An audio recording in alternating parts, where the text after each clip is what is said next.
2021년 2월 8일 LA 온누리교회 가정에서 함께하는 영상 새벽 예배입니다. 오늘은 마태복음 11장 20절에서 30절까지의 말씀을 본문으로 주님이 우리에게 쉼을 주십니다 라는 제목으로 말씀 전해주십니다. 그러고 나서 예수께서는 기적을 가장 많이 보여주신 도시들을 꾸짖기 시작하셨습니다. 그들이 회개하지 않았기 때문입니다. 고라시나 내게 화가 있을 것이다. 벳세다야 내게 화가 있을 것이다. 너희에게 베푼 기적들이 두로와 시돈에서 나타났다면 그들은 벌써 오래전에 베옷을 입고 재를 뒤집어 쓰고 앉아 회개했을 것이다. 그러나 내가 너희에게 말한다. 심판날에 두로와 시돈이 너희보다 견디기 더 쉬울 것이다. 그리고 너 가버나움아, 내가 하늘에 들려 올라갈 것 같으냐? 아니다. 너는 저 음부에까지 내려갈 것이다. 내게 베푼 기적들이 소돔에서 나타났다면 그 도시가 오늘까지 남아 있었을 것이다. 그러나 내가 너희에게 말한다. 심판날에 소돔 땅이 너희보다 더 견디기 쉬울 것이다. 그때 예수께서 말씀하셨습니다. 아버지, 하늘과 땅의 주님, 제가 찬양합니다. 이 모든 것을 지혜롭고 학식 있는 사람들에게는 감추시고 어린아이들에게는 나타내셨습니다. 그렇습니다. 아버지, 이것이 바로 아버지의 은혜로우신 뜻입니다. 내 아버지께서 모든 것을 내게 맡기셨습니다. 아버지 외에는 아들을 아는 사람이 없고 아들과 또 아들이 택해 계시해 준 사람들 외에는 아버지가 누구인지 아는 사람이 없습니다. 수고하고 무거운 짐을 진 모든 사람은 다 내게로 오라. 내가 너희를 쉬게 할 것이다. 나는 마음이 온유하고 겸손하니 너희는 내 멍에를 메고 내게서 배우라. 그러면 너희 영혼이 쉼을 얻을 것이다. 내 멍에는 매기 쉽고 내 짐은 가볍다. 할렐루야, 사랑하고 축복합니다. 함께 찬양하시겠습니다.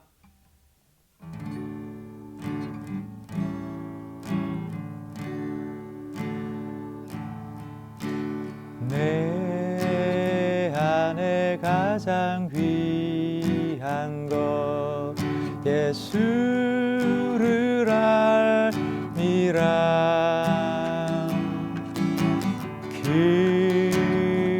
금은보다 더 귀한 것 예수를 알미라. 세상 지식보다 귀한 것 예수를 알미라. 내 안에 가장 귀한 것 예수를 알미라. 예수의 이름 존귀한 그 이름 예수의 이름 존귀한 그 이름 예수의 이름 예수의 이름 존귀한 그 이름 예수의 이름 능력의 그 이름. 아멘. 할렐루야. 2월 8일 월요일 아침입니다. 어제 주일 잘 보내셨는지요? 육체적인 안식일 뿐만 아니라 영적인 만족과 안식이 있는 주일 되었었으면 좋겠습니다. 오늘은 우리에게 쉼을 주시는 예수님에 대해서 묵상해 보려고 합니다. 대한민국 초대 문화부 장관을 지내신 이어령 박사님은 스스로를 한국 지성계의 대부라고 자부하셨습니다. 그는 서울대 국문과 시절에 선배 작가들을 향해서 대한민국의 문화계는 화적지대이다 라는 독서를 발할 정도로 매우 교만했다고 합니다. 자, 그러니 그분에게 기독교는 얼마나 어리석은 종교처럼 보였겠습니까? 그런데 어느 날 이곳 남가주에서 검사를 하고 있던 딸이 갑상선 암에 걸리고 손자는 자폐증 때문에 정상적인 학교 생활을 할 수 없게 되었습니다. 그런데 자칭 문학 지성계의 대부라고 하는 자신이 할 수 있는 일이 아무것도 없었던 것입니다. 그래서 그는 노년의 나이에 일본의 한 대학교 기숙사에서 하나님 앞에 무릎을 꿇었다고 말했습니다. 그가 어린아이 같은 겸손함을 가지게 되었을 때 마침내 눈이 떠져서 예수님을 구주로 영접할 수 있었던 것이죠. 젊음의 탄생이라는 책을 쓰셨는데 그 책에서 이렇게 말씀하고 있습니다. 우리 인생의 문제는 이성이라는 4차 방정식으로는 풀리지 않습니다. 지성을 넘어 영성의 5차 방정식까지 가야 문제가 풀리게 됩니다. 그것은 눈에 보이지 않는 세계입니다. 인간의 노력을 초월한 세계입니다. 그것이 바로 영의 세계입니다. 라고 고백하셨습니다. 여러분, 우리가 참된 안식을 얻기 위해서는 영적인 눈이 띄어야 합니다. 오늘 하나님의 말씀 가운데에서 영적인 눈이 띄이고 참된 안식을 누릴 수 있는 저와 여러분 되시기를 주님의 이름으로 축복합니다. 그러고 나서 예수께서는 기적을 가장 많이 보여주신 도시들을 꾸짖기 시작하셨습니다. 그들이 회개하지 않았기 때문입니다. 고라시나 내게 화가 있을 것이다. 벳세다야 내게 화가 있을 것이다. 너희에게 베푼 기적들이 두로와 시돈에서 나타났다면 그들은 벌써 오래전에 베옷을 입고 재를 뒤집어 쓰고 앉아 회개했을 것이다. 그러나 내가 너희에게 말한다. 심판날에 두로와 시돈이 너희보다 견디기 더 쉬울 것이다. 그리고 너 가버나움아, 내가 하늘에 들려 올라갈 것 같으냐? 아니다. 너는 저 음부에까지 내려갈 것이다. 내게 베푼 기적들이 소돔에서 나타났다면 그 도시가 오늘까지 남아 있었을 것이다. 그러나 내가 너희에게 말한다. 심판날에 소돔 땅이 너희보다 더 견디기 쉬울 것이다. 예수님은 회개치 않는 고을들에 대해서 책망하십니다. 여기 등장하는 고라신, 벳세다, 가버나움은 사실 예수님이 권능을 가장 많이 베푸신 곳입니다. 그런데 기적을 경험한 그들이 주님의 은혜만은 즐겼지 회개치는 않았던 것이 문제였던 것이죠. 자, 그들은 교만해서 자신이 갖고 있던 편견과 아집을 떨쳐버리지 못합니다. 그것 때문에 회개하지 못했던 것이죠. 그런데 단순히 회개하지 못한 것으로만 끝난 것이 아니라 이들은 결국 하나님의 무서운 심판을 받게 된 것입니다. 우리가 겸손한 마음으로 나아가면 얼마든지 예수님의 복음을 영접할 수 있습니다. 복음이라는 것이 결코 복잡하지 않기 때문입니다. 그런데 끝까지 예수님을 영접하지 못하는 분들을 보면 마음 안에 알량한 자존심이나 체면 때문에 이 마음의 문을 열지 못하는 경우를 종종 봅니다. 머릿속으로는 모든 것을 다 알고 이해하는데 자신의 삶에 손해가 생길까 싶어서 결국 천국에 들어가는 그 문을 열지 못하는 것이죠. 이런 이들을 향해 주님은 지금도 무섭게 책망하고 계십니다. 여러분, 천국의 문은 언제까지나 은혜로 열려 있지 않습니다. 노아의 방주를 생각해 보십시오. 노아가 방주를 짓는 120년 동안 계속된 메시지가 선포되지 않습니까? 그리고 비가 내릴 때까지 방주의 문은 열려 있습니다. 문제는 비가 내리기 시작하며 방주의 문이 닫히는 순간이 있다는 것이죠.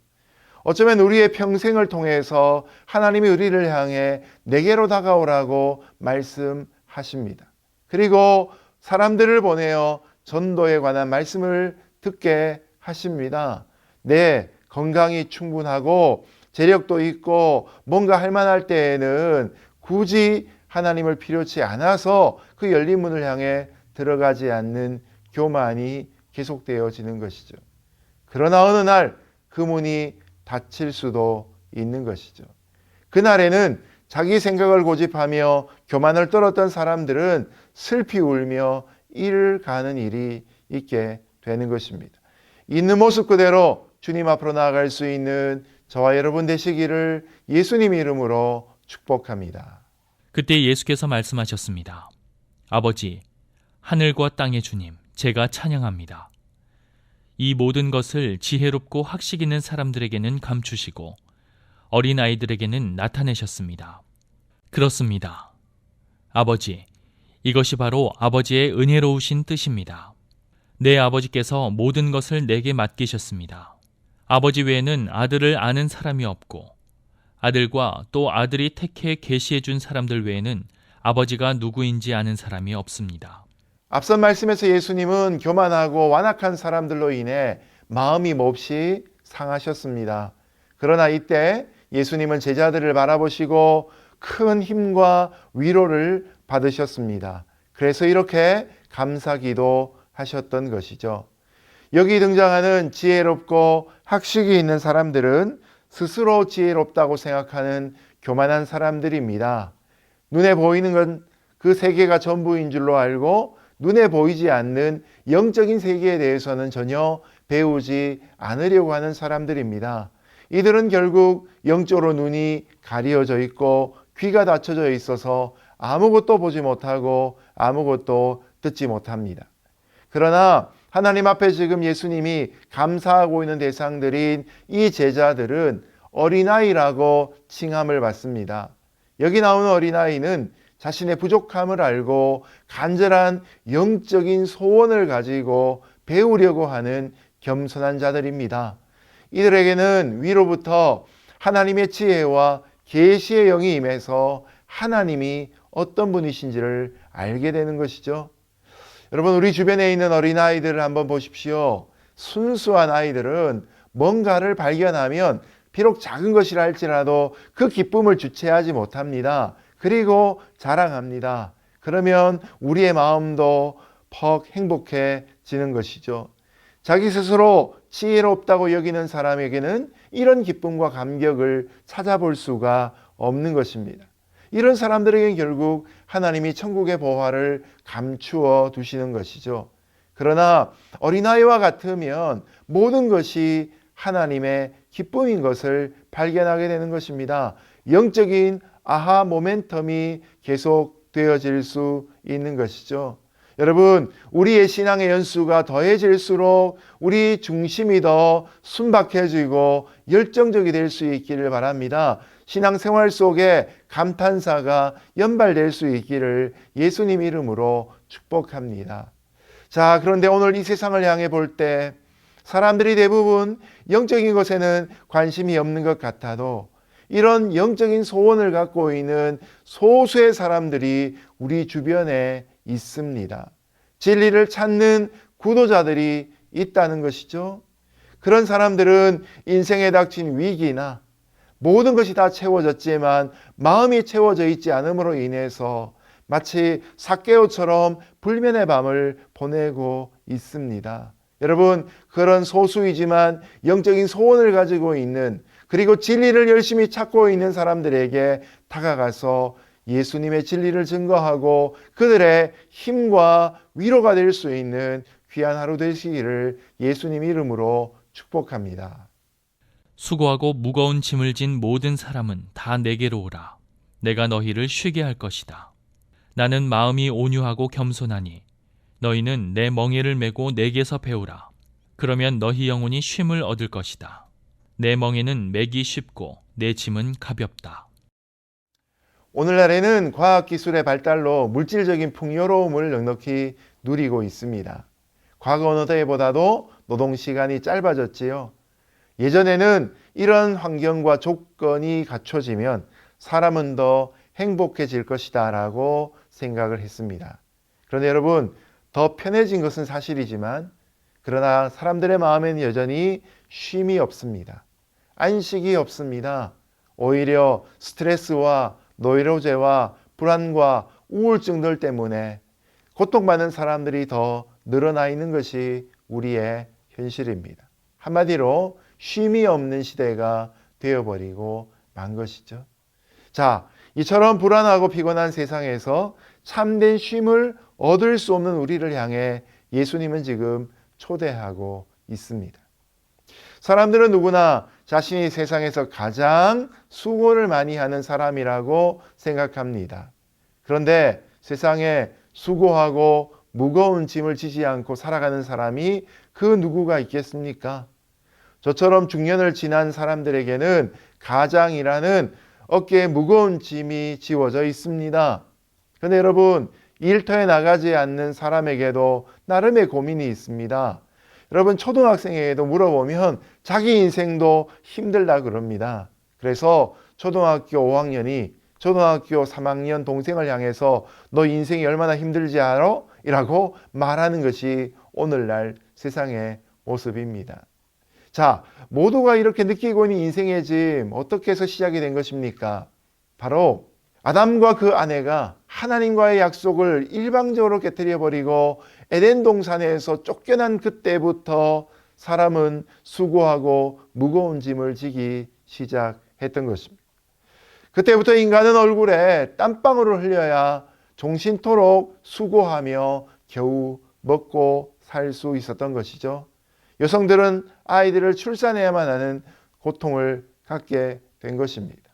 하나님과의 관계가 단절된 인간은 동생 아벨을 살인한 가인처럼 쉼이 없는 들판의 방랑자가 되어버리고 말았습니다.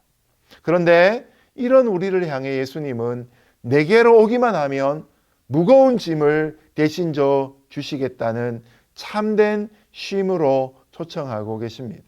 여러분, 여기에서도 쉼을 누릴 수 있는 방법은 매우 간단합니다. 있는 모습 그대로 마음이 온유하고 겸손한 예수님께 나아가면 됩니다.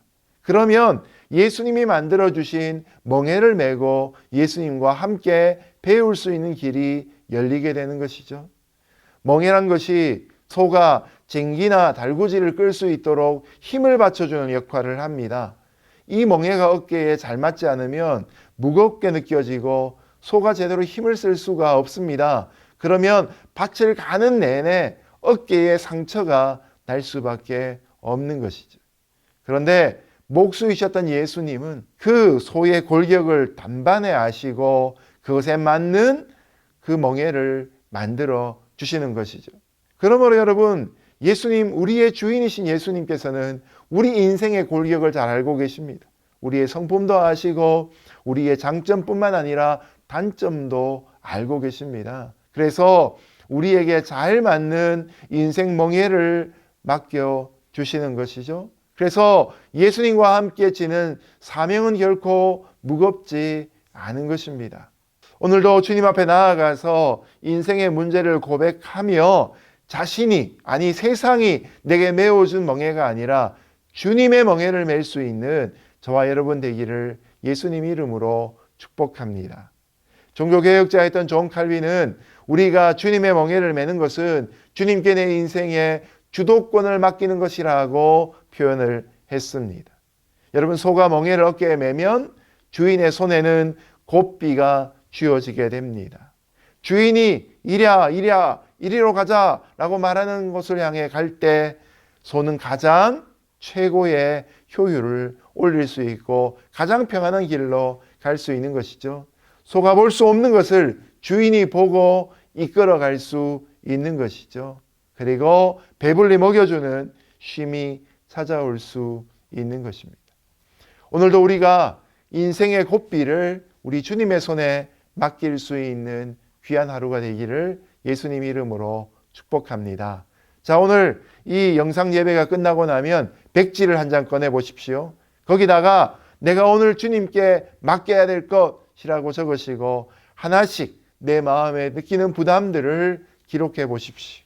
그리고 기도하고 그 종이를 접어서 하나님 앞에 올려드리는 짧은 예식을 한번 해보시기를 바랍니다. 그리고 그걸 성경책 속에 딱 꽂아 놓으시고 문제가 해결될 때마다 그 쪽지를 열어보시고 하나님께 감사할 수 있는 귀한 체험이 있기를 예수님 이름으로 축복합니다. 말씀을 맺겠습니다.